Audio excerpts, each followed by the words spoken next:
Hi, and welcome to Enchantment of Eternity and Akton Tamko's discussion video for Game of Thrones Season 5, Episode 5, Kill the Boy. This discussion video will be full of book spoilers, so we're getting into a lot of book territory. So if you haven't read the books and you don't want to be spoiled, this, isn't for you. You should probably just check out our individual videos that we do.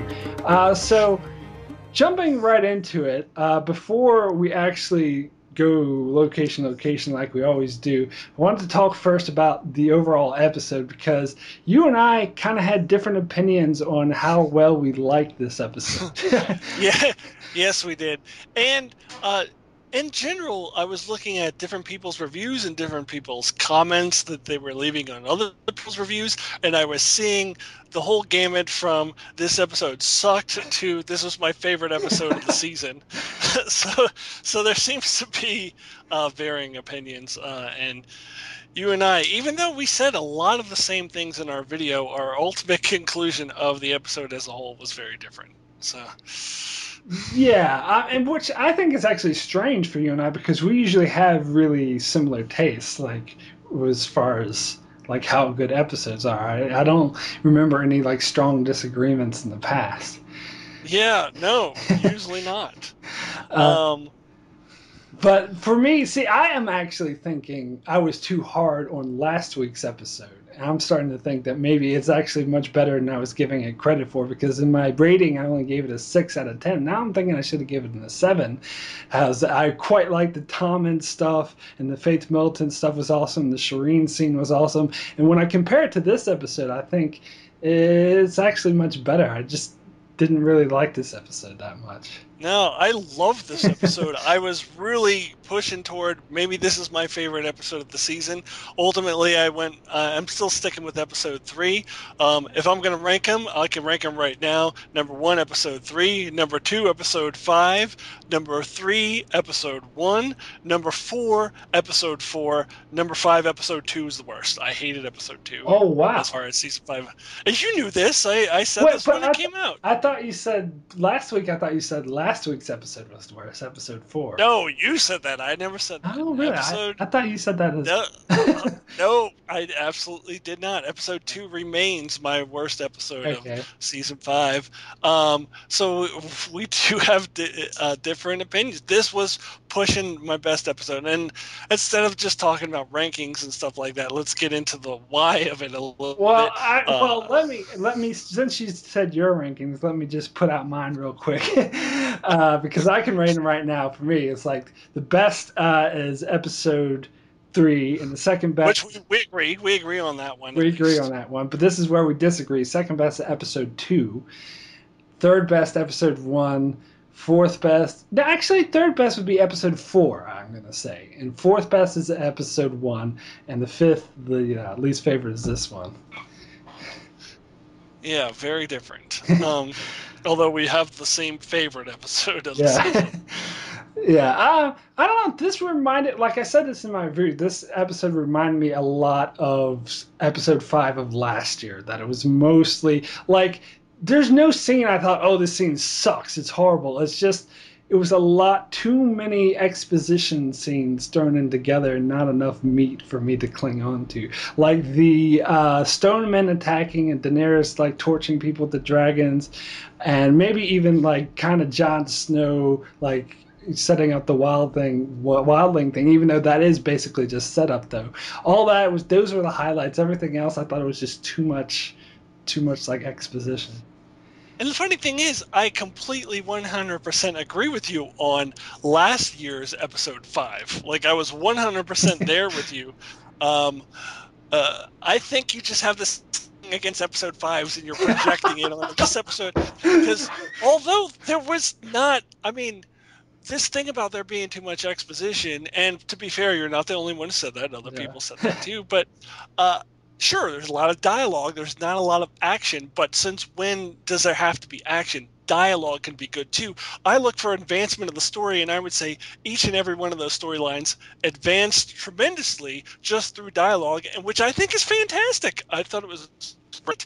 And I loved also that they sometimes Game of Thrones dilutes the story. They water down the story too much by trying to cram 8 different storylines into one episode. We really dug deeply and just got dirty and got our fingers dirty into four storylines and really got deep into them, and I loved it. And especially since I'm particularly interested in all these storylines, especially the Winterfell one.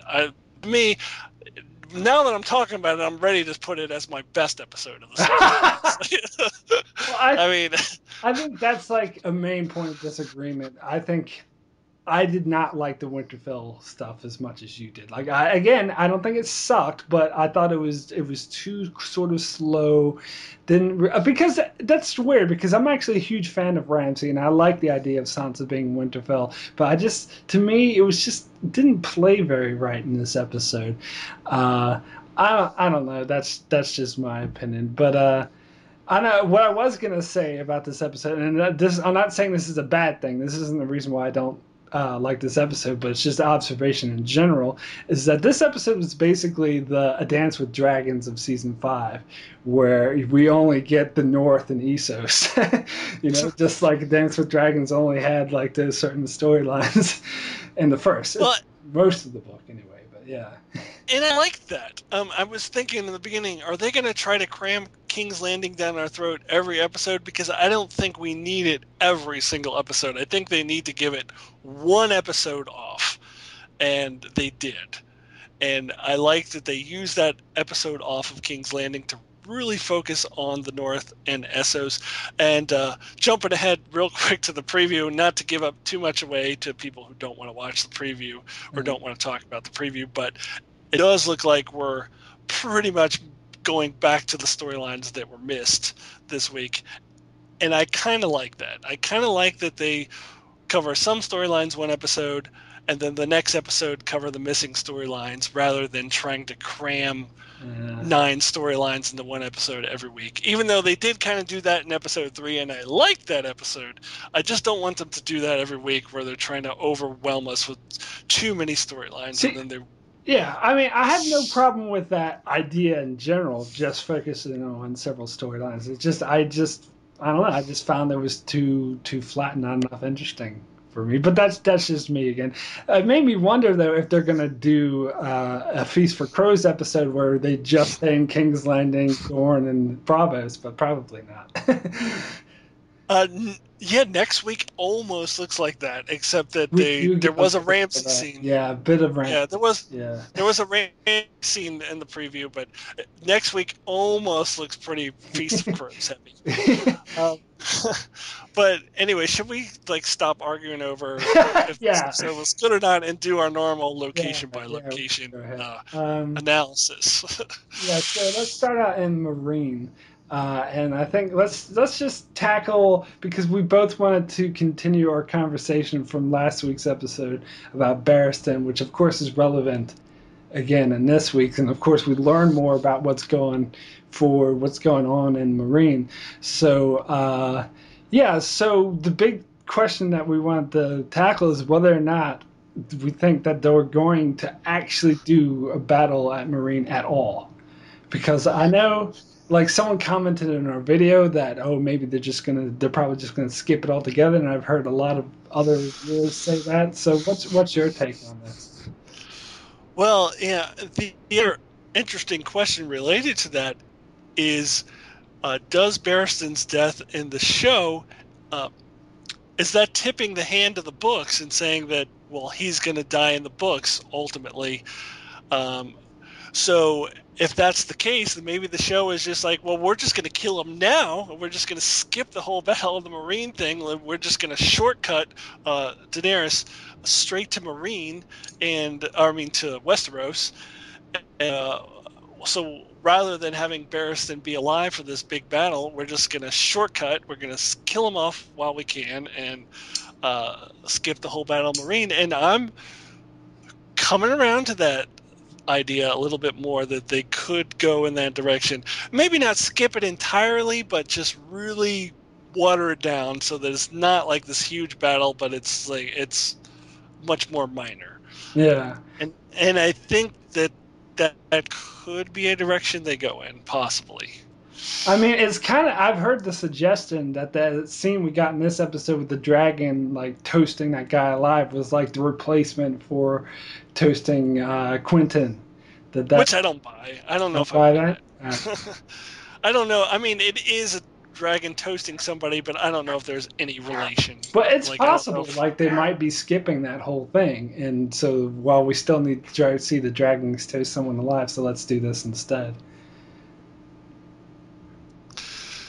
possibly. Yeah, maybe. Um, But but here's a question I've been meaning to ask you. That it's not directly related to this episode, but is related to Marine and what we are just talking about.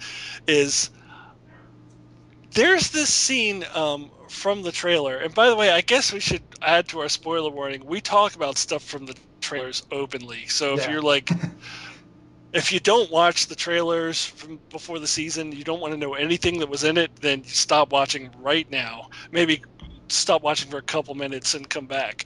But because we do talk about the trailers. But there's this scene in the trailer that was very prominently featured that we have not seen yet, where Daenerys is doing this voiceover about Lannisters, Tyrells, Oh this yeah. one's on top and that one's on top, Yeah. and as the wheel keeps spinning around, and I'm not just gonna stop the wheel, I'm gonna break the wheel. And my thought is, what is the context of that going to be? Because it almost sounds like a "I'm going to Westeros now" speech, which I find hard to believe that that's what it is. But it Well, almost sounds like a "I'm about to go to Westeros now." I'll tell you my take on that because I do have a theory about this, and it's not like I'm not firm about it, but I think it's a possibility that this is what she says once she meets Tyrion. That's my best theory too. Yeah, the Other than I'm Tyrion going brings up the Westeros, and yeah, Yeah, other than I'm about to leave to Westeros right now, that's the best idea that I could come up with too. That it's what she said when she meets Tyrion. and it doesn't have to be like right now, but it could be like I haven't forgotten about Westeros. Yeah, which Still, will be cool. Yeah, which will be cool. yeah. Yeah, if I that mean, but this happens. kind of brings me back to what you said before because the question that you brought up to whether or not Barristan is going to die in the books and the show is shortcutting that. My first instinct was to say no, that not necessarily that because the show's like going a totally different way, and just because it does something does not follow it's going to happen in the books. But the more I think about it, the more I think I guess it's possible. Maybe they know because I think I heard someone arguing that D&D probably wouldn't even know if Barristan was going to die. But no, they know everything that George had planned for specific characters. Like they sat down with him and he went over his long-term plans for each character. And if something's going to happen Well, at the start of the next book, George would know it by now, so he would tell D&D, so they would know it by now. but yeah, I did hear that they went through every character, but did they go through every character? Because there's a lot of characters. I mean, like I'm thinking they went through like the big ones, the Starks, the Lannisters. I mean, the huge ones. Did they really go through the fate of Barristan Selmy? I I don't I know. would Maybe I they would did. think Maybe so. they did. Because Maybe I they think that would be like a subheading under Daenerys. Like Daenerys would be the one they went under, but that would be part. yeah. This is what's going to happen to Daenerys. To me, it's 50-50. I could go either way, whether or not Eh, they I'm a, Dan and Dave I, know they interested in the books. I kind of always been a firm believer that Dan and Dave know a lot more about George's overall plan than what most people give them credits for. Because George But then, is a producer on the show. He is involved. I know he doesn't have ultimate say, but they do like double check things with George. Not that if he says no, they're not going to do it. They'll do whatever they want regardless. But they do get his opinion on things.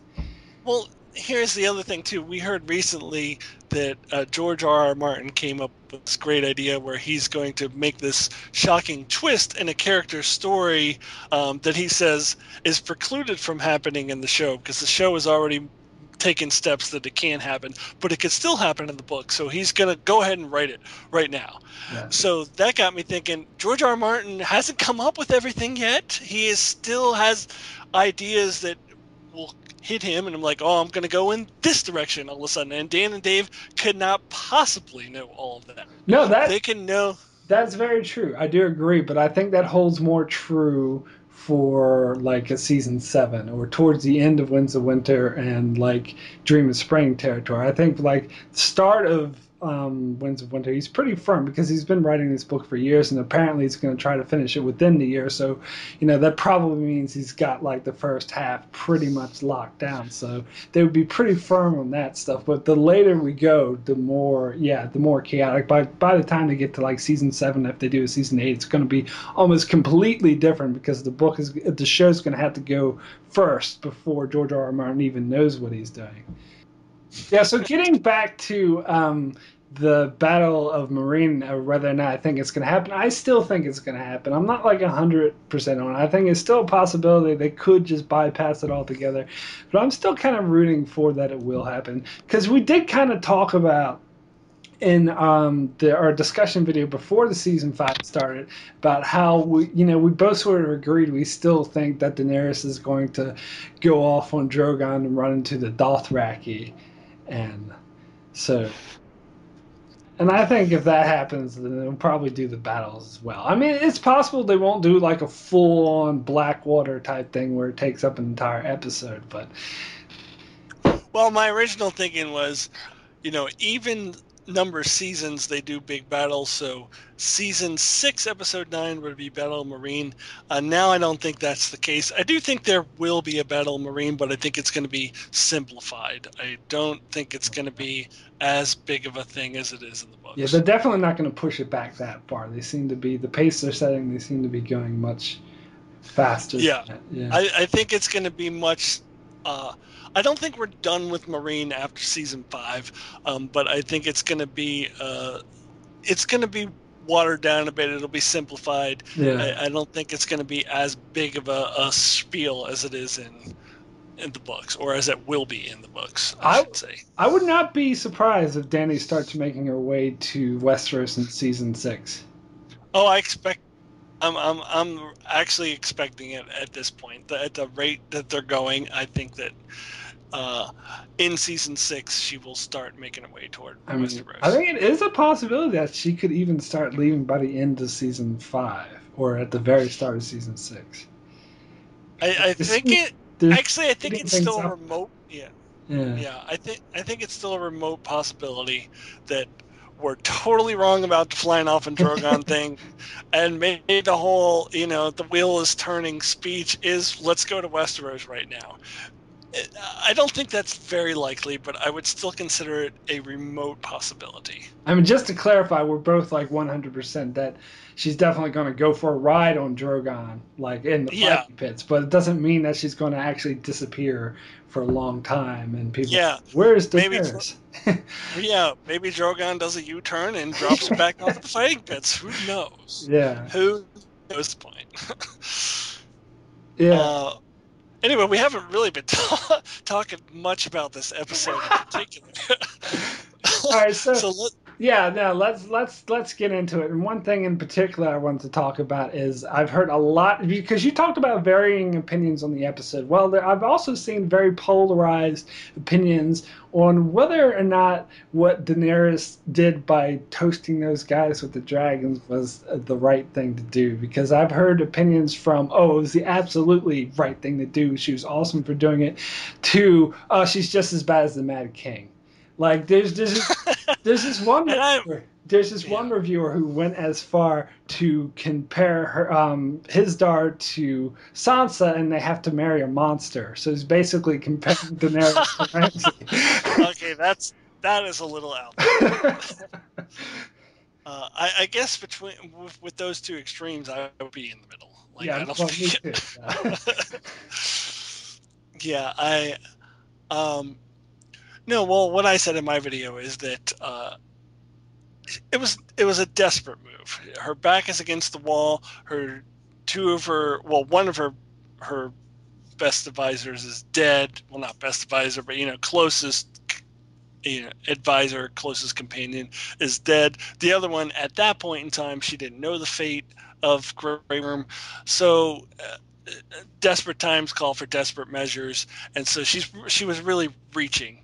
But I didn't think it was like a horrible move. Like, I didn't think like she's the Mad King now just because she burned one fucking guy. I mean, Well, I don't know. I think the comparisons to the Mad King are way off. Like I said in my video, I don't think this was the right move, but I think people were saying it's like the Mad King. It's like, okay, the Mad King, he burned alive Ricard Stark. I almost said Ricard Karstark, but Ricard Stark just because he wanted his son back, you know, and even what's his face, Brandon Stark. Oh, he was just pissed off that Rhaegar ran off with his sister, and maybe he was being more aggressive than he needed to be, but still, he had every right to be pissed off.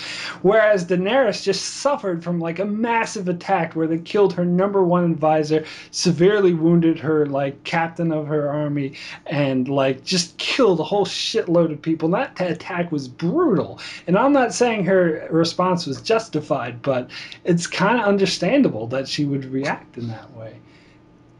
Yeah, and as I said, yeah, her back is against the wall. She's got to do something, and that's what she does. Like, to compare it to the Mad King is, in my opinion, way ridiculous. Like, it's not even close. Like, it's hyperbole to the extreme. I mean, you're way exaggerating to say that she has any remote relation to how the Mad King reacted. I mean, it's not even in the same league. It's ridiculous. And I would put this forward as well, that a lot of nobles that we know in Westeros would have acted the same way or worse. Like, imagine how Tywin would have reacted, or Cersei would have reacted, or Roose Bolton would have reacted. They probably would. Oh, let's not even get into Roose Bolton. Yeah, I mean, no, he would have done things a lot worse. He would have flayed everyone alive. It doesn't matter whether they did it or not. But even like, but those are people who are known as villains. So I think that's the difference here. Is people expect more of Daenerys because she's seen as this hero and people who frees the slaves. So when she does something like you would normally associate with the villain, but I'd actually go further than that and say Stannis would be pretty rough as well. And everyone loves Stannis. There's a lot of Stannis supporters out there. And I think his response to a similar situation would be just as bad, if not worse. yeah, and I agree with that. Yeah. Definitely. Okay. So I also wanted to ask you about Grey Worm. Have you sort of changed your mind about whether or not he's going to die? Because last week you were like 100 stern on he's going to die. Well, he seems very much alive in this episode, that is for sure.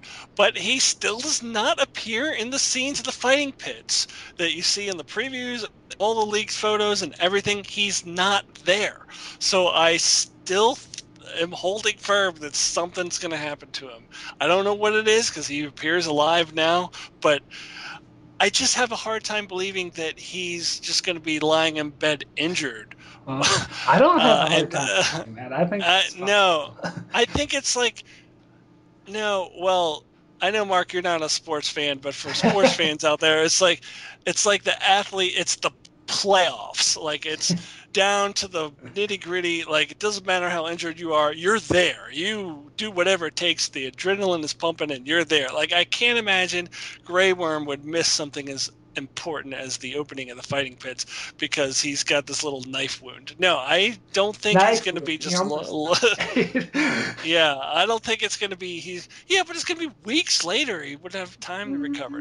But So if he's going to live, if he still can't stand, what if he's like still so injured he can't even stand up straight? I mean, then he would be in a freaking wheelchair and he would because he is Grey Worm and he is sworn to protect Daenerys. So I still think there's a chance. I don't know how it's going to happen, but I still think he could go before the fighting pit scenes happen because he's not there. What? And it just Well, here's a counterbalance because before season 5 started, even you yourself said just because Barristan and Grey Worm were not in those final scenes does not necessarily mean that they're dead. I mean, and that was before the scene happened where they both got stabbed. I mean, I didn't know that was happening, so that changes things a little bit. Yeah, but I think it's still the case just because Grey Worm's not there doesn't necessarily mean he's dead. It doesn't necessarily mean he's lying in bed either. He could be off fighting some other fights that just not in the fighting pits. Maybe Daenerys sent him on a mission like she sent Dario on the mission at the end of season 4. Yeah, I don't feel that happening. it doesn't seem to be going in that direction. But Huh? I don't know. I We'll think see. it's still open. Yeah, I think it's still open. Yeah, we'll see. I don't know. All right. So, anything else in Marine you wanted to touch on? Probably, but I can't think of what it is. So let's just move on. Okay, so move on to next out of the only 4 locations is the wall. Uh, so your concerns. You brought up 3 major concerns last week, and one of your concerns seems to be pushing for fruition. So you're even more concerned now that Melisandre has left with Stannis. I'm still holding on to some foolish hope that somehow she's going to go back to the wall. That maybe she's going to see in the flames, like maybe episode 8, 9, something. She'll see in the flames. What's going to happen? She's like, oh shit, I have to go. And she goes back to the wall. And this is probably completely foolish of me to think this because probably she's not going back to the wall. But it just kind of blows my prediction that Melisandre will have anything to do with helping Jon Snow come back to life out of the water if she doesn't go back there, or at least on the show. It could still very much happen in the books, but on the show, I don't know. Like, I'm starting to think that the large possibility here is that Melisandre doesn't go back to the wall. well, that's what I'm saying. Yeah. Like, I'm foolish for clinging to this hope that she could still go back to the wall because it doesn't really seem likely. Yeah, I'm kind of just hoping that they have a reason, that it's going to make sense, and once they pull it off, I'm going to be like, oh, okay, I can see why they didn't have her at the wall. But I'm amazed because my prediction I made last week is totally wrong. That I thought that Stannis would leave Shireen and Selyse behind. And I still think it's really dumb that he didn't. I don't buy that, oh, they're whole rapers and whatever. Do you think leaving them with a Night's Watch is more dangerous than taking her to battle in the freezing cold conditions? Well, I heard another reviewer say it's just... they need Shireen and Selyse need to be there for the plot. Yeah. Well, they're going to play an important part in the plot in Winterfell, so they have to go. And that's probably, honestly, all there is to it. That's why he's made that decision. Yeah, but whenever stuff like that, plot convenience. Yeah, whenever stuff like that happens, though, you can't. It is bad writing, and you can call it out for that. Like, yeah, I agree. No, I won't argue with that. Like, it's. Although we don't know for sure yet, we don't know what's going to happen. Yeah. But it certainly seems that way right now. I mean, do you still think that's a possibility that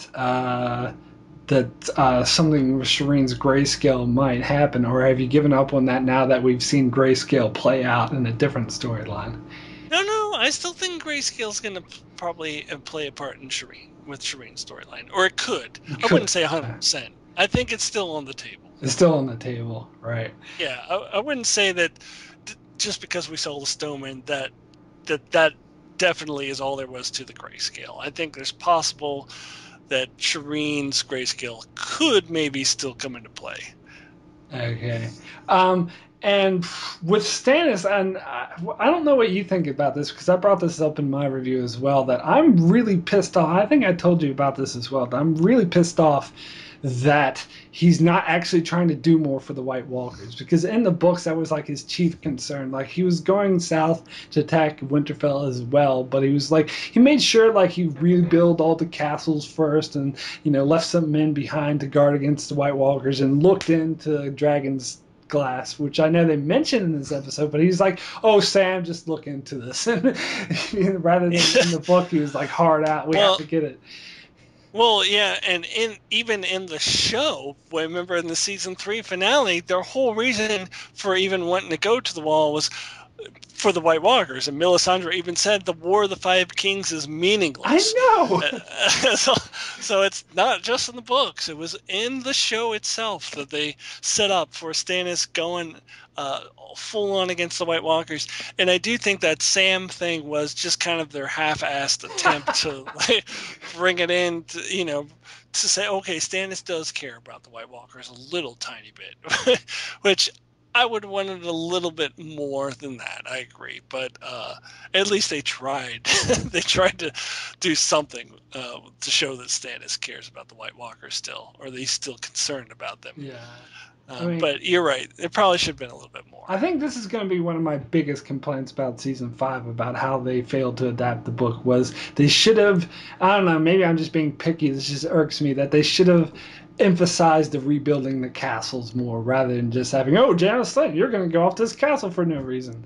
You know? That should have been their top priority was to prepare for the White Walkers. Yeah, and it would have only taken a few lines. Exactly. Yeah. Stannis just be like, especially since Stannis has a lot more men in the show than he did in the books. He'd be like, oh, I'm leaving some men behind at these castles to rebuild them. That's all you need to do is one throwaway line about that. Yeah, not just keep on reading the same. I mean, yeah. Can I talk about Sam for a minute? Is there more you want to say on this? No, before I switch gears a little bit to the Sam and Gilly scene when they're talking about the Citadel, because I could not say this in my individual review because I try to make it spoiler free, but to me that was like a dead giveaway. Sam is going to Old Town at some point, not necessarily like season. Like I'm kind of thinking maybe just before John goes off to Hard Home, maybe you go, oh, by the way, Sam, you're going to Old Town now, or something like that. Or maybe it doesn't even happen until next season. But just they're talking about, oh, the Citadel happens to be where Maesters train to be Maesters. Oh, there's more books there, and it's just like they're so going to Old Town. This is how I interpreted that scene, and I don't think necessarily that it's going to happen immediately, but I think to me they're setting the stage for that to happen eventually. Yeah, I mean, on top of that, Sam even said, "Oh, I always wanted to be a maester." Exactly. Yeah.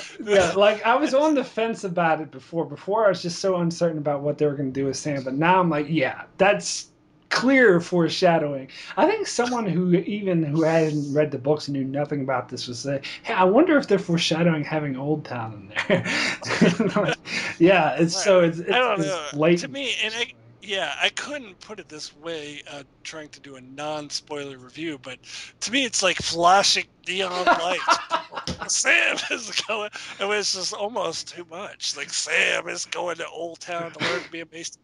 But I do think it'll be different than it was in the books. It's going to happen obviously a lot later. It's already happened later. Yeah, he's already on the wall longer. But I think I'm sticking with my prediction I made before that when Maester Aemon dies, John's gonna we need a Maester. Sam, go to Old Town and become a Maester.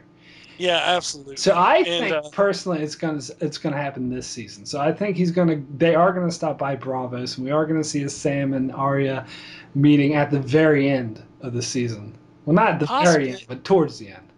Well, I think it's gonna be before John goes to Hardhome.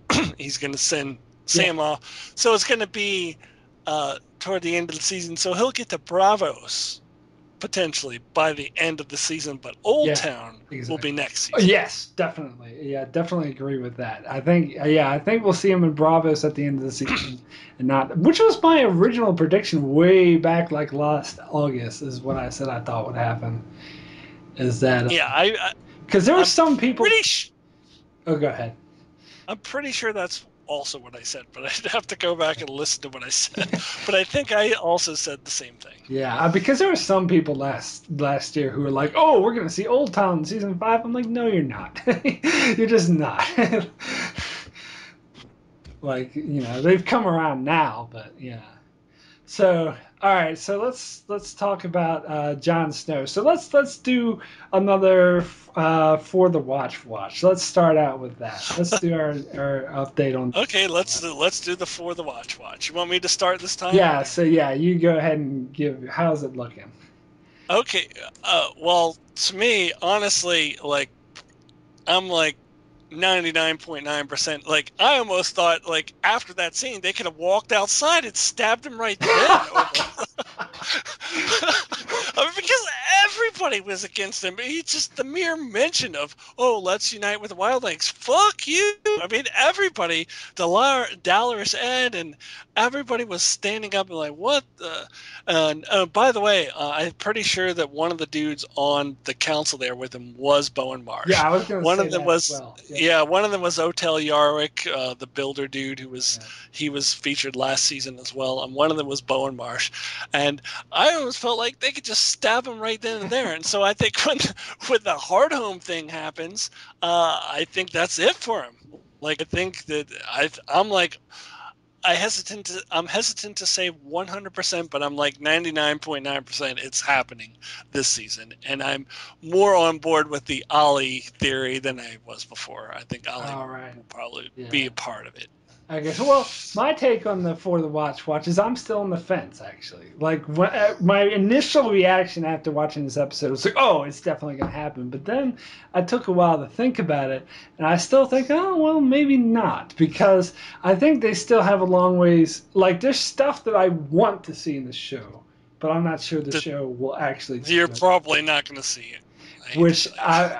Well, I don't know. I still think it's possible that we might get more of the wildlings actually integrating in the Night's Watch and bringing them back and stuff.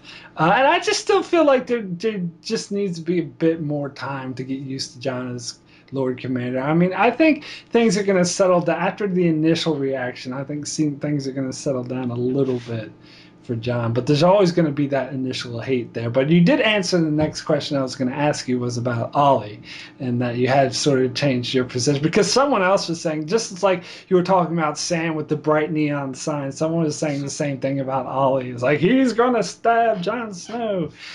Yeah, and actually I heard I can't even remember who it was, one reviewer who has not read the books, who was saying, "Oh, Ollie's probably gonna get Jon Snow in some way," and like he doesn't even know about For the Watch, and was still saying that Ollie is probably gonna get Jon Snow. So maybe the bright neon lights are flashing over Ollie that he is gonna be a part of For the Watch. And I'm still gonna argue against him being the leader of For the Watch, but being a part of it, yes. Okay. I'm starting to see that now. I was actually thinking that, your initial prediction of Dolores Ed, which initially I rejected. Oh, that's ridiculous. That's not going to happen. Now I'm thinking, yeah, that very well could happen. Like, I think maybe he could end up being the lead stabber and Ollie would just join in. Yeah, a lot of people besides you said that it was ridiculous when I first said it, but it's looking pretty good now, isn't it? I mean, he was the one standing up and saying, like, dude, he killed Pip and Grind. What the fuck is wrong with you? Yeah. I mean, but I think John's kind of argument was really good. It's like, dude, you were at the Fist of the First Men. You saw all those freaking zombies. If we just let them die, we're going to have to fight all these zombies. Yeah, and I heard some reviewers say that he didn't maybe make his argument good enough, and I think he could have maybe harped on that point a little bit more. Like, maybe, like, really driven home the point that the wildlings, yeah, they kind of suck. I mean, but imagine how much they'll suck when they're dead and they're coming after us as whites. I mean, I think he maybe could have driven that point home a little bit better. Yeah, and actually, and the other point he could have brought up, which he didn't, is that a point that's brought up in the book is that the wildlings hate or are just as invested in defeating the White Walkers as well. They're just as afraid as the White Walkers as they are. So that would be, in addition, less zombies. It would also be more people to fight against the White Walkers. Yeah. Yeah. Because those are their homes that are being invaded by the White Walkers. Yeah. But yeah. So was there something else about Jon Snow you want? There's something I wanted to bring up is the whole "kill the boy" speech, because I just did a video about season 1 about the stuff I thought the show did better than the books and the stuff I thought the books did better than the show, and this thing bring up something I thought that the show did wrong. Do you know what I knew you were going to mention this? Yes. that Yes, it doesn't fit because in the book, Jon Snow is actually a teenager. I think he's still a teenager at this point. And now he's clearly like in his mid or late 20s. And to say he's a boy or you have to kill the boy just doesn't fit here like it does in well, the show. no, let's be fair here. The actor is in his mid to late 20s. Jon Snow was still 17, I think, when the show began. He was 14 in the books. He was 17 on the show. He's probably like 19 now. I think boy still applies. Actually, Even though, I did even read though the I did read somewhere, and the producers of the show did say that 4 years have passed since season one. So, and they even said everyone's age, and they still, aged 4 years. So he's about 21. still 21, I think you can still say kill the boy and become a man now, because that is like kind of coming of age, you know, age range. I still think it applies. I don't know. Even if he is meant to be 21, he's clearly in his late 20s. Well, the You can't actor just say, yeah, but you can't just say, oh, no, he's just 21. Clearly, he looks older than that.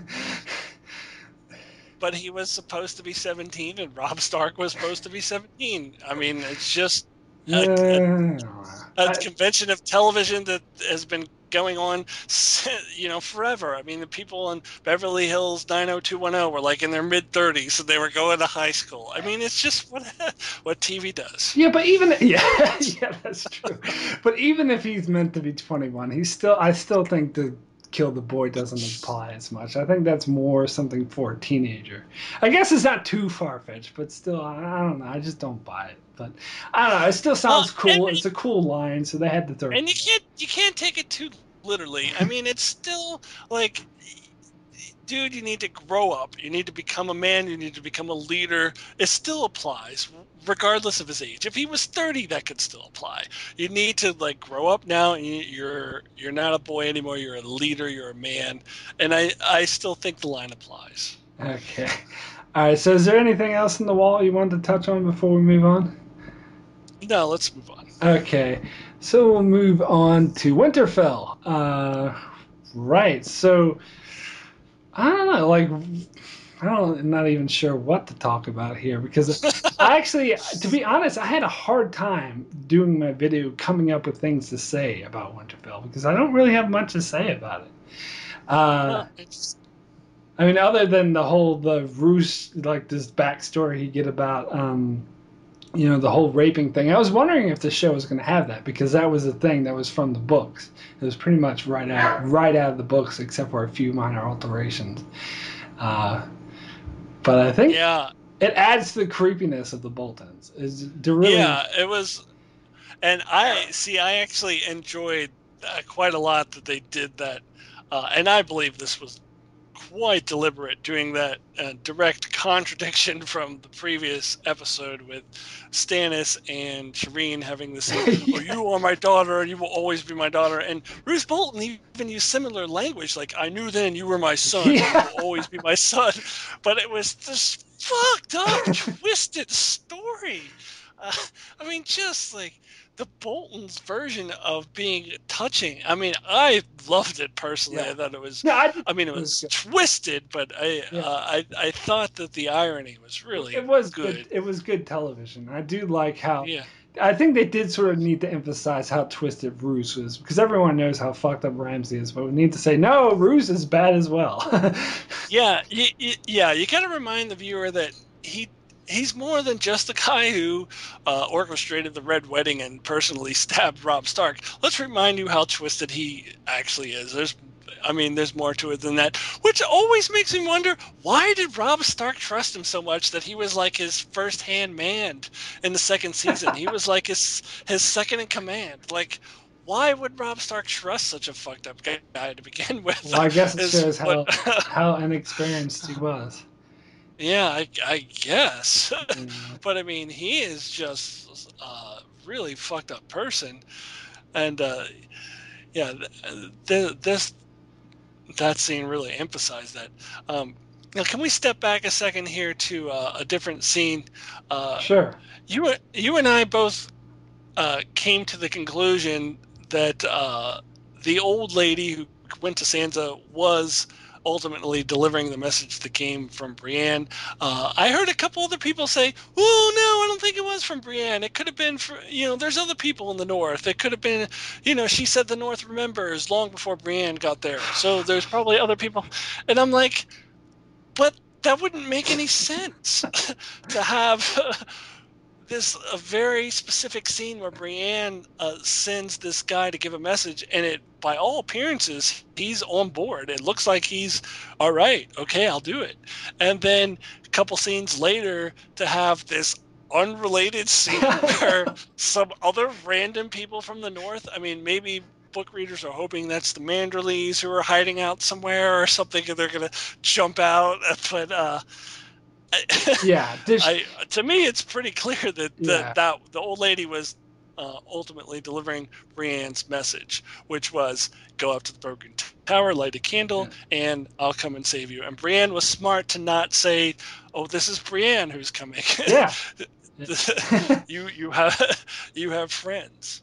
Yeah. And Yeah, I totally disagree with those people. Like 100%. I think there's no way that that's not Brienne they're talking about, because it's like you said, they're not going to have the scene like two scenes after the other scene and then be completely unrelated, which is just not possible. yeah. Oh, and the other thing I wanted to point out is that in your video you said that she used the plural friends. That maybe there could be other people. Yeah, that's. I just assumed she meant Podrick. Because remember, Brienne is the one giving the message to the old guy who's giving the message to the old lady. Brienne would have just said, "You have friends," because Podrick. If she just said "friend," Podrick would be like, "Hey, I'm right here. I'm here too." Well, I no. mean, I know Podrick is not a fighter or anything, but I mean, what I took that as is like Brienne and Podrick are the ones who are poised in to rescue her, but she has a lot of supporters around. So I think that's why she used the plural. Like, people who are not going to like fight or anything, but they'll do what they can to help her out because they're Stark supporters. Oh, sure, yeah. Like sending those messages and stuff like that. Yeah, sure. Yeah, and this is what I really like about this is what I'm pumped about, that there's like kind of this underground movement there in Winterfell, and this sort of is replacing the Manderleys. I mean, I had been one of those who did want to see Manderley in the show, but it's looking more and more like he's not going to be there. But I'm okay with it because I like this sort of underground movement of these servants who are kind of, working against Roose Bolton without him knowing about it, and kind of helping out Brienne and Sansa. I'm kind of liking the direction that the show is heading. I'm looking forward to seeing what comes of it. Yeah, that's true. So, what do you make of the whole Miranda thing? I mean, I think if I recall correctly, you agreed that there's no way she's letting it go. She's just saying that to Ramsay because that's what that's what he wants to hear. But I did find it refreshing that Ramsay didn't like try to play, because we got 2 seasons of Tyrion going to Shay, "Oh, don't be jealous, I love you," and Ramsay's just like, "No, shut up, don't be jealous, I'll kill you." Well, yeah, Ramsay and Tyrion, 2 different characters. Yeah. not the same guy. But what do you make of Miranda going to Sansa and like saying, "Oh, here's Theon"? Because I had no idea what to make out of it. Really, that whole scene was like weird to me. Oh no, I just think she was trying to freak her out and just like piss her off and just get her worked up, and by showing her Theon. Oh, so she just wanted to fuck with her, basically. Yeah, I think she just wanted to fuck with her. And Miranda's just so fucking weird. She's just so, "Oh, let me touch your clothes. This makes sense." Sansa's like, "What the hell's wrong with this girl?" And I totally think it was a psychological game. She was just fucking with her. But it seemed like Ramsay continued that with the dinner. Like, Theon apologized to. Right, and people have mentioned, do you think Miranda and Ramsay were working together on that? I kind of don't think so. I think Miranda was going out of her jealousy things. I don't think they were in on it together, but I think Ramsay rolled with it. I think he, and it's interesting that he's having Theon wreak, still give Sansa away, because in the book he had to give fake Arya away, but in the books it was because To prove, it was yeah. to prove that this really is Arya, because the one guy who would know what Arya looks like is Theon, and here he is freely giving her away, so that this legitimizes that this is the real Arya. But that's not the case here. This is just like Ramsay fucking with people, so they've kind of Well, yeah. used this. But yeah, I think in books, the show does that a lot. They'll do the same things in the book, but give it like a whole different meaning because of the things Yeah. that change. So I think they're doing the same thing, but it means totally different. Now it's just a way for Ramsay to fuck with Sansa, basically. But I'm kind of, because it was kind of like someone else pointed out. I don't know if it was you or someone else, but then I might have been you. But that like Ramsay was making Theon apologize to Sansa for killing her two brothers, but Ruse actually killed her brother and her mother as well. That was me. Yeah, that was Yeah. me. I was like, Sansa's got to be thinking, what the fuck? I mean, you guys killed my other brother and my mother and like a shit ton of other people. So like, why are you? I mean, like pointing out Theon. I mean, yeah. I mean, Sansa is just surrounded by people she hates, and I love the line where Wanda. Walder Frey is like, "Oh, it must be weird for you being in a different place," and Sansa was like, "I'm in the same place.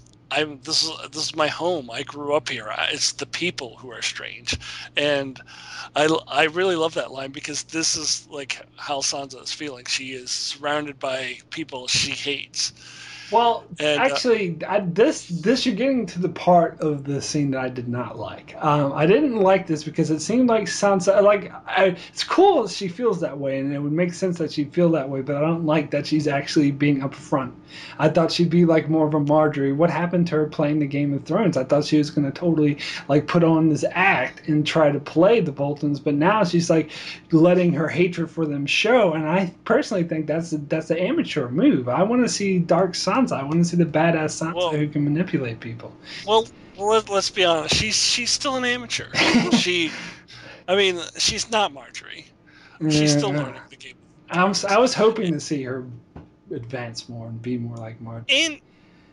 And I still don't know why Bruce would ever buy. No, even if she was the best actress in the world, like that he would ever buy that she's fully going forward with this for her. Because I mean, why? Why would she? Like, why would Bruce think that she would want this? Like, I don't understand. I mean, Cersei never buys for a second Marjorie's act, but that doesn't stop her from putting it on all the time. Right, but well, other people do. Yeah. Yeah, and other people by Winterfell could buy Sansa's act. No, but I don't know. I think she may as well just be upfront, because Roose isn't buying it. I don't know what Roose is thinking about why Sansa would willingly go along with this. Like, yeah. I don't get that. Well, what is your take on the whole Ramsay getting all upset over Walda being pregnant? Because I heard someone else comment on my video saying that they thought Roose was totally lying to Ramsay when he said he wanted to. Oh, you're my son, whatever. He's saying he was just playing him. That really does want to kick him out, and I disagree. I think Roose is like, he trusts Ramsay, he knows Ramsay, and he's as ruthless as he is, so I think he does actually want him to be his heir. Yeah, I kind of agree with you, but I do think that this was a little bit of a warning shot to Ramsay, like just a little bit of, hey, you gotta keep yourself in line here, because I do have a replacement for you if I need it. But I don't think that he's totally trying to displace Ramsay right now. Yeah, like, I don't think that I could buy. But yeah.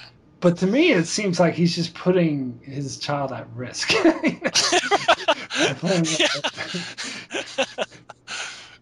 Yeah, and his wife. Because I mentioned in my spoiler-free video that in the books that he actually did kill, Ramsay killed Roose. Roose did have a legitimate son that Ramsay killed. And then after I made that video, I was like, oh, maybe I shouldn't have mentioned that, because they might actually do a version of that on the show where he does the baby. Yeah. They very well might. Yeah, that was an interesting little twist there. I wasn't expecting that at all. Yeah. All right. Well, since time is starting to tick down, you got anything else to say about Winterfell before we move on? No, let's move on All to. right. We got Tyrion and Jorah left. Yeah, we got Well, old let Valyria. let me give you a big round of applause because you last week you just nailed it. I mean, you nailed exactly what was going to happen. I didn't even catch the line about Stoneman being an old Valyria, and you nailed it dead on what was going to happen, right down to Jorah getting the grayscale. Well, thank you, thank you. You did save me. You saved me the trouble of having to brag about it.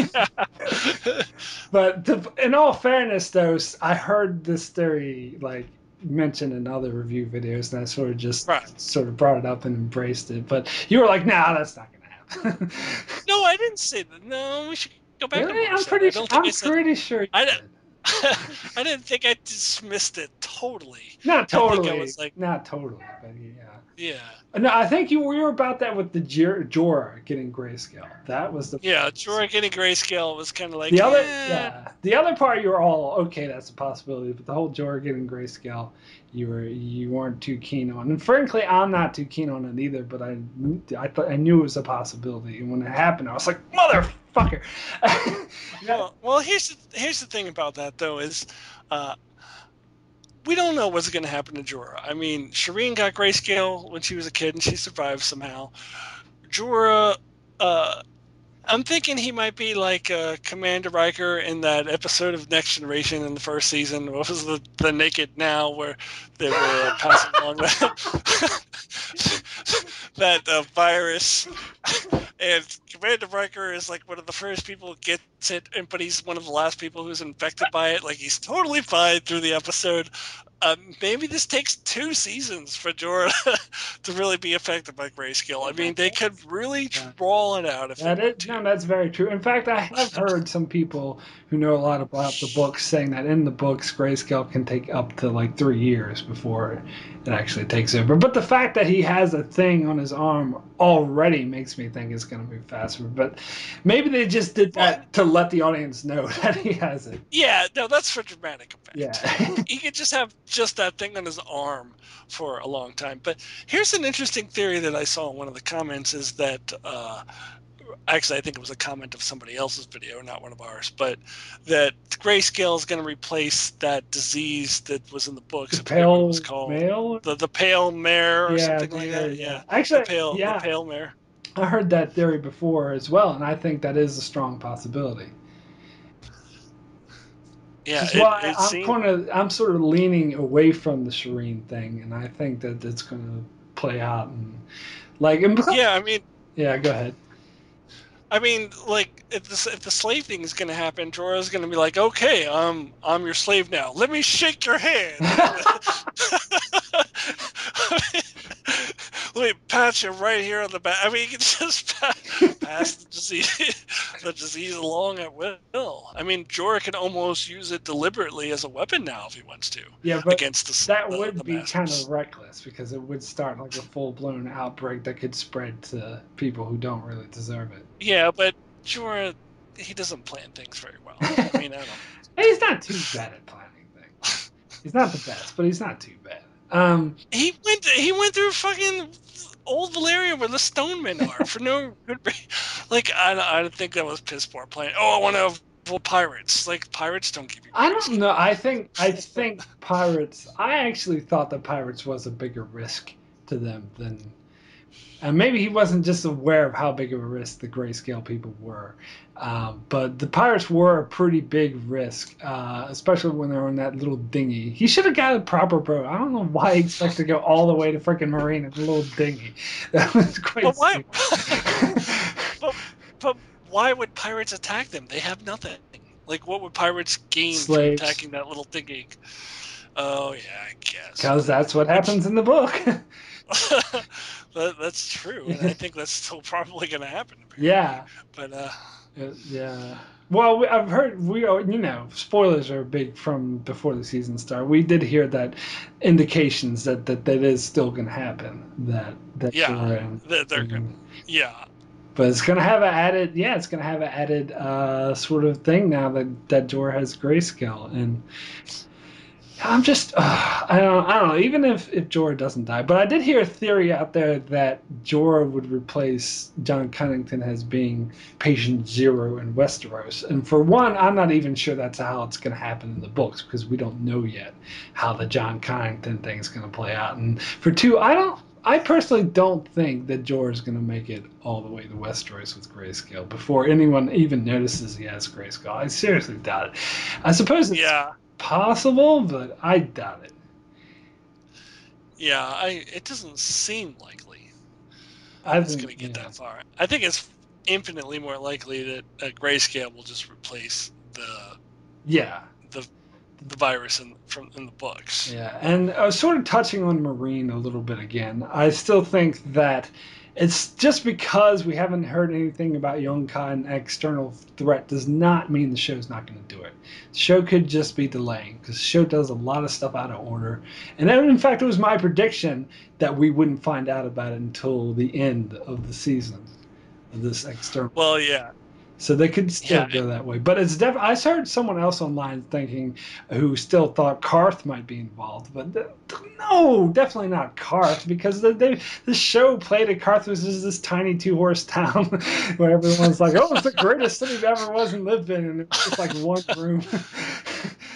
And Dany pretty much destroyed it when she left. So definitely not Karth. But it could still be like Volantis or Yonkai. Yeah. I think so too. All right. Okay. So, was there anything else about Jorah? No, I don't think so. All right. So let's move on to our Q&A, the new section we said that we're going to do in our discussion videos. Of course, we're recording this video less than a day after we both put up our video, so we don't have that many questions. So hopefully next week we'll save any questions we get after we record this for next week. So hopefully we'll have more questions next week. So do you want to start it off with the question that you got? Yes, I'll start off with a question from Daniel Ramirez, and he has an interesting observation, I thought. He says, I think it was interesting when Sam and Maester Aemon are in the library at Castle Black, and Maester Aemon says, our Targaryen alone in the world is a terrible thing. And then look who walks in the same camera shot, but Jon Snow.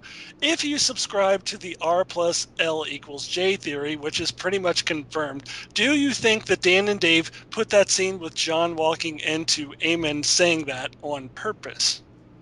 Okay, so I did not notice this at all, but I've heard it pointed out by someone actually commented on my video saying this, and I've heard another reviewer say this, and once it's pointed out to me, I was like, how could I miss it?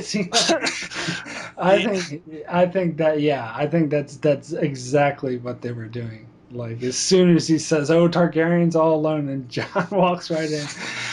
Yeah, and I too completely was oblivious to that. Yeah. And the first time I heard of it actually was this comment here. Yeah, good observation, Daniel Ramirez, because, I totally didn't see that, but absolutely. Last week they were really laying it on thick with R plus L equals J, like really laying it on thick. This week they were a little more subtle, but it definitely, I think, was intentional for sure. That, here's Jon Snow, here's another Targaryen. Yeah, absolutely. In fact, in the video I did, I said, Daenerys and Aemon, as far as they know, are the only Targaryens left in the world. And the reason I said as far as they know is because I was actually thinking about young Griff, and I was like, because I'm still, the show's definitely not going to do him, but I was still leaving that possibility. But then once I heard this, it's like, Jon Snow, of course. How could I not have thought of that? And for all we know, Tyrion, but that's a whole other story. Oh yeah. That's true. Okay, so I'll get to a question, the one and only question I got so far on my thing, which is from T. Gill, and it's actually not related to Game of Thrones at all. T. Gill asks, are you and Akton Tamko actually brothers? And he spells actually in all caps. Always hear you guys mention this. Yes, we are. We are actually brothers. We really are. Um, my name is not actually Akton Tamko. It's just a pseudonym that I use. But we are really brothers. We grew up together on the East Coast of the United States. Currently, I live on the West Coast of the United States, and Mark lives. Do you want to say where you live? Yeah, I live in Wellington, New Zealand. So we live on opposite parts of the world, and but we get together on Skype and we talk about Game of Thrones. But we are Yeah. definitely brothers. I often I often think about maybe I should try to present myself as the Kiwi reviewer because we have the Aussie man, but then again, still have an American accent. Even though I've been in New Zealand for 10 years, I kind of consider myself a Kiwi now, but I still can't present myself as one because I still got this American accent. But yeah, Right. Yeah. and it's funny because last year I visited the states and visited Akton Tamko, and we were together to watch the season finale of season 4, and we're actually planning on doing our first collaboration video. Then this is before Akton Tamko even started his channel, but something happened. We couldn't get the proper equipment, and we were too busy doing family vacation stuff, and we ran out of time. Yep. And actually, I happen to be back on the East Coast at the home we grew up in, visiting our parents as I'm recording this right now. So, All right. where we were last year when we almost did our first video. But enough of that stuff. Let's go to the next question, which is actually two questions. One commenter decided to sneak in two separate questions that are not at all related. But we'll go ahead and read them both, and we'll answer them both separately. So this comes from Steve Hodge. I'll go ahead and read both questions, and then we'll tackle them one at a time. Steve Hodge asks, is Jorah able to hack off his arm, or is grayscale in the blood, like AIDS? And when do you think the Battle of Winterfell is going to go down? So let's start with the first question. Is Jorah able to hack off his arm? Well, I don't know because if it was as easy as hacking off your arm, I think that's what immediately he would have done. He would have seen Jorah hacking off his arm. Except Tyrion would have been like, so Jorah, what are you doing hacking off your arm? Oh, nothing. Because he just told them that he didn't have grayscale, that he didn't touch one of them. So, well, this arm, I don't really need it anymore. It's just been getting on my nerves. Yeah. So I actually looked this up on the wiki of Ice and Fire to see if they had any information. And what it said there was, and I'm assuming that this comes from the books, although the wiki isn't necessarily 100%. But it said that, the colloquialism is that people believe that you can cut off an infected body part and that will solve the problem. However, it hasn't always proven effective. So there's a lot of people who believe that. That's like an old wives' tale, and people still believe that. But there have been instances, recorded instances of people doing that and it not working. So, Oh, right. Yeah. so it's kind of up in the air, really. My intuition would be kind of the same as yours, that I don't think that would work. Yeah, I think. Well, it's definitely not known to work, so I don't think Jorah wants to risk it. Yeah. So let's do the other part of the question. So when do you think the Battle of Winterfell is going to happen? Because I've heard a lot of reviewers who, as well, particularly ones who haven't read the books, who assume it's going to happen this season. Because it does certainly see that way if you're just judging off the show. But there's been no indication of them filming a huge battle scene. So it means if it does happen, there's not going to be that big of a deal. So I prefer it be a big deal. So I'd rather they save it till next season. Well, I'll tell you what I think. This is, it appears from the preview that episode 6, likely there's going to be no Stannis. We know that episode 7, we've talked about this before. The synopsis says that Stannis is going to have some kind of trouble on his way down south. And I theorize that that's going to be running into the Ironborn and Yara, but it could be anything. I think that's going to be an episode.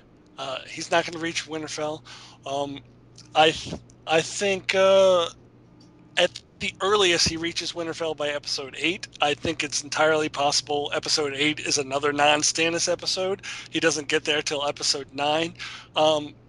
So what I think is we're going to see the battle is going to be sort of a cliffhanger the way it was in the books. Like I think we're going to see kind of the beginning of it, but it will not be concluded in season 5. Like I think at best we'll see the start of it, and it'll be sort of a cliffhanger. Will be left in the middle of it, and it will be concluded next season. I think how awesome that would be for season 6 if episode 2, like the Purple Wedding episode, was like a fucking Blackwater thing with the battle. That would be so awesome. I would love them to set that up, because this season I think they have other fish to fry for the big finale. And I think they can sort of, yeah. So I think, yeah, I agree. I think Stannis is going to get delayed by the Ironborn and some other shit.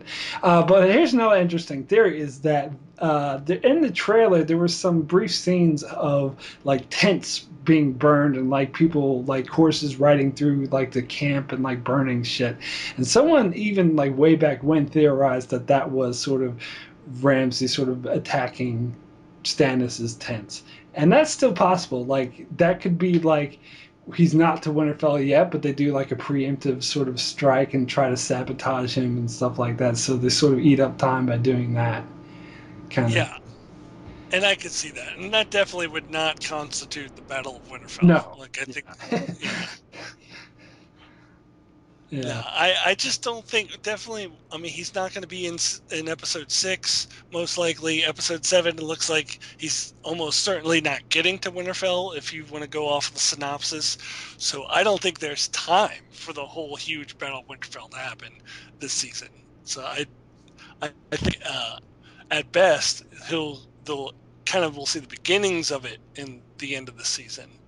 Yeah, I mean, just going off what we've seen in the show, it does seem like they're building up to it rather soon, but it could be a fake out. They could just find other ways to delay it and push it back, just like they did with freaking Danny for like 5 seasons.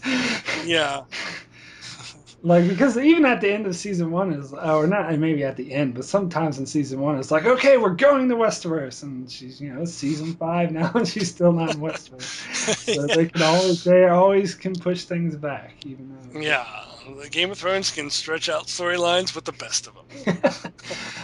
All right, so we're done with the Q&A. I'm gonna do another sort of news section. This is sort of similar to what Akton Tamko did in his non-spoilery videos. I want to talk about the promo for next week, and particularly this promo I really want to talk about. So if you don't want to hear about the promo for next week's episode, because we will touch about this more when the actual episode airs. That right now it's just speculation. But if you want to back out, you can stop watching the video now. And thanks a lot for watching. But if you want to stick around, I want to talk about one thing in particular, and that's the Littlefinger scene, because I think, to me, this gives us a hint, or almost, like, I could be wrong, but I think it gives away why Cersei brought Littlefinger to King's Landing. Because everyone has been speculating, heard all this crazy speculating, why is Cersei bringing Littlefinger to King's Landing? And in this promo, we see her saying, basically, I can't remember exact words, but basically she wants the Vale to back her up against the foes of the crown. So to me, this sounds like she's wants to start like an all-out war with the Tyrells, or at the very least, not an all-out war, but at the very least alienate them and push them away, and have the Vale take the place as their backup. Yeah, who would Cersei want to replace Marjorie in that scenario, though? I wonder. Like, who she would want to get rid of Marjorie, right? In some way or fashion, and she would want to find a different wife for her son. Who would that be in that scenario? I think definitely not Sansa. No. Well, she doesn't know anything about Sansa. Yeah. Yet, as far as we know, she has no idea about her. But I think she would, for the time being, she would want to replace her with no one. I think she would want to delay. Arya? No, I'm just kidding. I think she would want to delay Tom in getting married, and so she can maintain power, because I think that's what it's all about. She doesn't want another queen, and in this case, I think that she will try to use the Faith Militant to directly go after Marjorie. You know, obviously it would have to be something different in the books, but I think that she would try to take her out by using the Faith Militant and annul the marriage, or find some way to use it to annul the marriage. Okay, okay, but why bring Littlefinger all the way to King's Landing just for that? Couldn't she just send a raven saying, "Are you on our side, or would the Vale back us?" I mean, why does she have to bring him down there just to ask him that question in person? Well, there's several possibilities. For one, there may be something that he wants him to do immediately that's involved in that, something to get the sort of wheels going. And for another thing, I think that's kind of a conversation you want to have in person. I think the first thing you said is more likely that Right. there's probably something else that she wants him to do right now. I don't think it was just that question that she wanted to ask. But so are you on board with this theory that she just wants to totally excise, get rid of the Tyrells, and wants the Vale to take the place? Oh, absolutely, yes. Yeah. Yeah, I'm definitely on board with For that. some reason, I was expecting you to be opposed to this, but Just because we disagree on this episode. no, I don't Just, know. I don't know. no, I agree with that. I think I expect some people to be opposed to this theory at this stage, but we'll see how it plays out. But what Littlefinger will actually do is, I think, to me, this makes me think Littlefinger is going to be somewhat responsible for Cersei getting turned in and arrested by the Faith Militant. Oh yeah, I think so too. Yeah. Because Littlefinger's obviously not on board with this. He's not going to. Although, here's an interesting theory sort of related to that. And I know I'm getting off on stuff that hasn't even aired yet, but I heard an interesting theory out there that Littlefinger is going to take Varys's place as the person who kills Kevin and Maester Pycelle.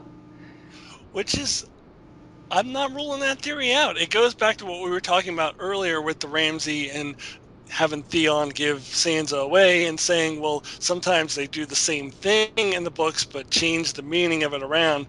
They could do something similar, having Kevin Lannister and Cell kids for different reasons. I mean, I think it's entirely possible. And to me, it almost seems like more of a Littlefinger move to sort of to promote chaos. That's his big thing, is that he wants to sort of promote chaos. So yeah, I could easily see that being the case. Personally, like, I would love to see Varys do it, because I just love the way it played out in the books, and I'd love to see it in the show. But I wouldn't begrudge the show if they made that change. I would just let it go. I'd still have the books for that scene, you know. Yeah.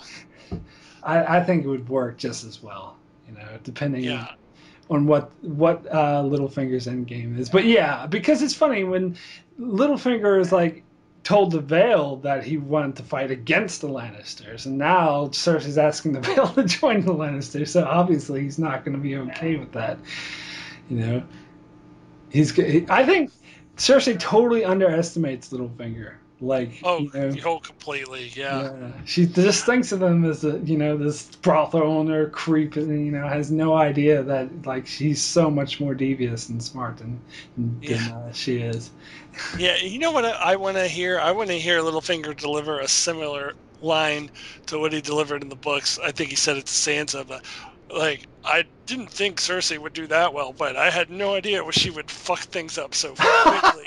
It was something along those lines. I don't remember the exact quote, but like, her ineptitude was far beyond even what I could have imagined. Like, I want to see some kind of line like that, and I think we're going to get it before the end of the year. Yeah, and I think if we are right that Cersei is trying to just totally alienate the Tyrells and practically go to war with them, that is a step further than she went in the books of being stupid, of doing colossally dumb things. But it would make sense. I think it would fit for her to want to hold on to her power, because she doesn't want Marjorie to be queen. Yeah. Well, and that also goes along with why they showed the Maggie the Frog scene as the first scene of the season, where the younger, more beautiful queen is going to Absolutely. take her place, and that's totally what's driving Cersei. Yeah, and I've heard some people complaining that they haven't really seemed to follow up on that much, but I think this season is still young, you know. I think they will. There's a scene in the books where she brings that up to Qyburn, and I think Oh, we're going to see something similar in the show. I think she'll bring it back up again. all right. So I think we can end our discussion here. This video has gone a bit longer than what we usually do, but I think we might have it go a tad bit longer from now on since we're adding these extra stuff to it. Yeah, we probably won't necessarily do a promo preview every week. It's just that you really wanted to talk about Littlefinger, so. But we are going to do the Q&A. We're going to try to do the Q&A every week. So if you didn't get a question in on time, if you add a question to our individual reviews, or you could put it on this one, just label it Q&A, and we'll try to get to it next week. I think it's better if you do the individual review so one of us hasn't read it, but here, this video too as well. Just make sure you mark it as Q&A when you put it in. Well, since the video is on your channel, if you don't publish it, then I won't have read it. So. Oh, yeah, that's very true, actually. I didn't think about that. Okay, go ahead and do this on this video. All right. Okay, so yeah, so if you haven't already, make sure you subscribe to both our channels so you can keep up with all the other videos we do, and thanks a lot for watching.